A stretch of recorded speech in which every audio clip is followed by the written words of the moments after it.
10 நிமிஷத்தில் இன்ஸ்டண்ட்டாக ஒரு டிஃபன் செய்யணும்னு நினச்சிங்கன்னா இந்த கோதுமை மாவாடையே ட்ரை பண்ணி பாருங்கள். தோசை மாவு இல்லைன்னா நான் இதை தான் ட்ரை பண்ணுவேன். ஈஸியாக இருக்கும். 10 நிமிஷம் கூட அதிகம்தான். குறைவான நேரத்தில் சீக்கிரமாக செஞ்சு சாப்பிட்டுடலாம். இந்த கோதுமை மாவாடை செய்யறதுக்கு 1 கப்பு கோதுமை மாவு எடுத்துருக்கிறேன்.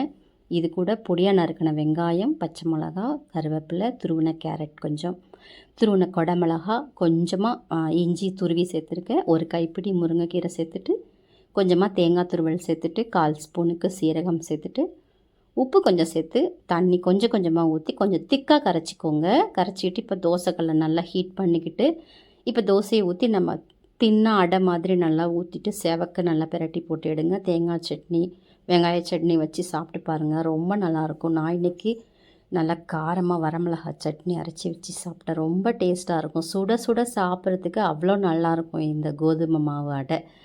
இந்த வீடியோ பார்க்குறவங்க மறக்காமல் எனக்கு சப்போர்ட் பண்ணுங்கள். சப்ஸ்கிரைப் பண்ணிவிடுங்க ஃப்ரெண்ட்ஸ். தேங்க்யூ.